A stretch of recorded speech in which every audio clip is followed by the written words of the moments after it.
Salutare tuturor și bine ați venit la un nou vlog. Mai mulți dintre voi mi-ați zis să îl aleg pe Rico, așa că pe el îl vom alege. Și vom lua în continuare și celelalte semi.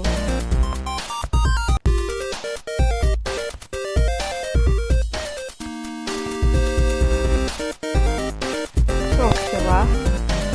Astăzi aș vrea să încercăm să luăm pe el primul. Dacă nu l-am luat deja, nu sunt sigură. Uitați că l-am luat pe el primul. Mie îmi place skin-ul Elatonico pe el primul. E skin-ul meu preferat. Și o să și upgradăm pe cineva. Bun. O să îl upgradăm pe Rico sau pe primul. Pare rău că nu am link-uri să fi luat skin-ul pe primul, dar o să-l upgradăm pe Rico.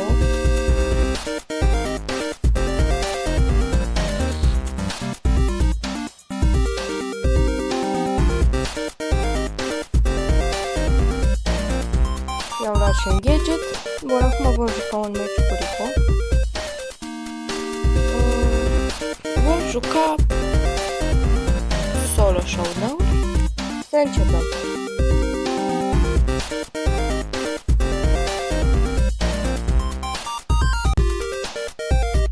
Da, o să fie un meci foarte simplu, sigur. Nu fac griji. Vă rog să îmi lăsați în comentarii cu ce brawler sau ce skin-uri pe brawler ați vrea să luăm. Și dacă ați vrea și alte jocuri sau dacă vă interesează ceva anume. Dacă vreți să jucăm și pe celelalte două conturi, pe celelalte logi am mai multe skin-uri și brawler mai ales. Așa? Și sunt mult mai faine skin-urile conturile acelea, mie logic îmi plac. Preferatul meu pot să zic că este contul secundar, pentru că am două legendare, l-am pe Leon și pe Draco. Și Leon este brawlerul meu preferat. Pe contul mare o am pe Ems, Tier 43 și aș vrea să fac Max Tier. Dacă vreți un vlog despre cum o fac pe Ems, să-mi ziceți în comentarii, vă rog.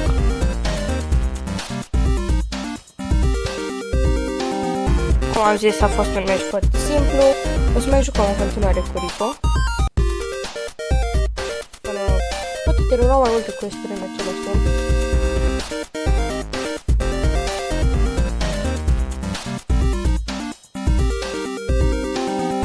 Ca să știți, eu nu o să postez în general despre Brawl Stars, pentru că alte jocuri ca Stumble Guys sau nu știu, Clash Royale nu mă joc. Pur și simplu nu mi se pare așa de interesante.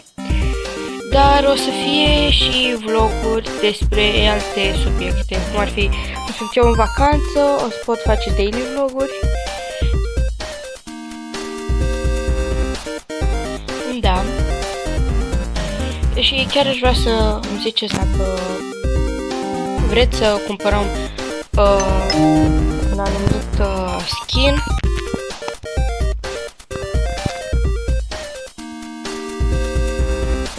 Da, o să jucăm mult cu Rico pentru că este un brawler bun.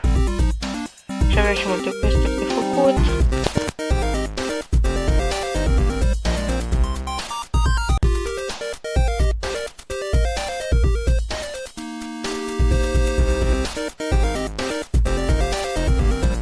E cam plictisitor acum la început să joc, pentru că nu e așa de incitant. E destul de simplu și na.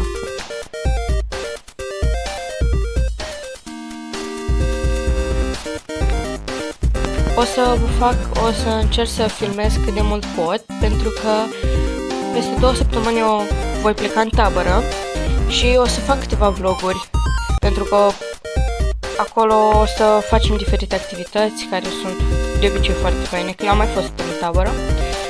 Și sper să vă placă și acelea. Nu o să pot posta probabil foarte mult, pentru că telefonul probabil va fi luat. Și n-am. Hai să vedem ce facem noi acum cu el. Primul. Nu se poate să mă bată. Bun.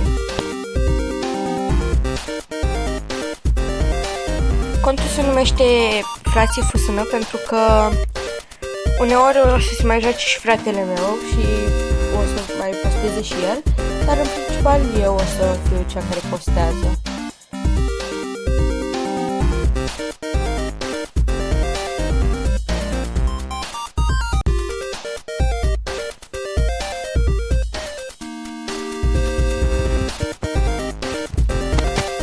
E foarte simplu acum să joc, așa că e doar așa. Și brawlerii nu sunt foarte buni. Mă refer la playeri. Poate chiar sunt boți, nu sunt sigură. Hai să vedem dacă i-am vrea să bată cu noi sau nu. Mi-a dat puțin damage, dar nu e nicio problemă.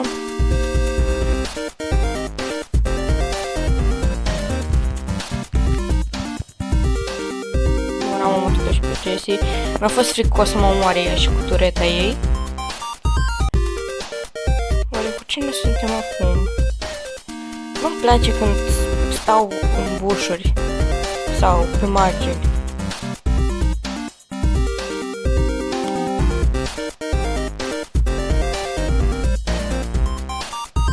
Chiar nu înțeleg unde s-a dus. O, Jackie. Gata, am văzut.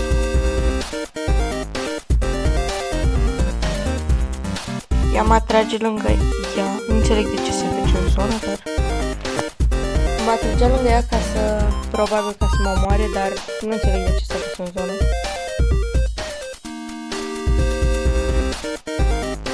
Mai jucăm puțin și după dăm exit. Și să vedem câte quest-uri am făcut și cu cine mai avem quest-uri.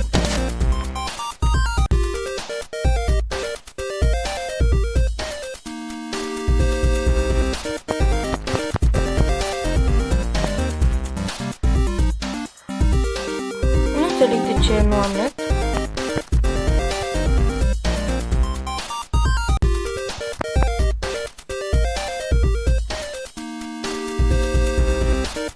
Bun.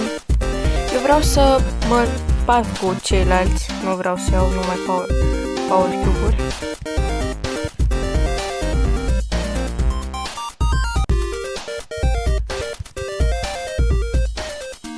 Da, bine, am câștigat.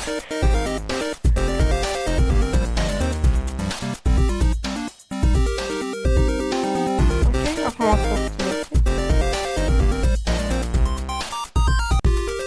hai cu ăsta bun. Măcar am primit câteva bine. Ok, să vedem. Ce care avem despre nou profilul mine? Sincer, nu îmi place așa de mult.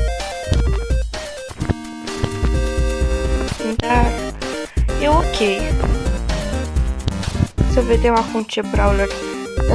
V-am lăsat pe voi să alegeți. Acum o să aleg eu.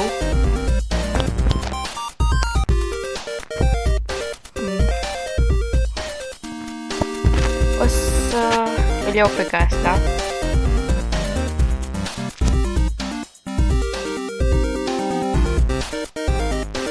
Bun.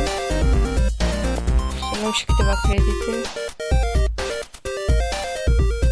Bani.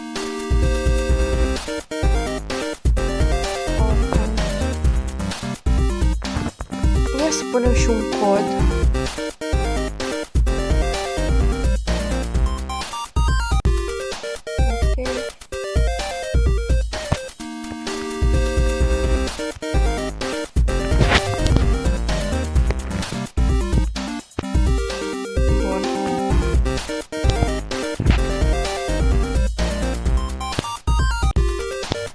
Cam atât a fost vlogul de azi și vreau să-mi spuneți dacă vreți să facem și alte vloguri cu alți brawler, care să facem quest-uri sau să-i pușăm.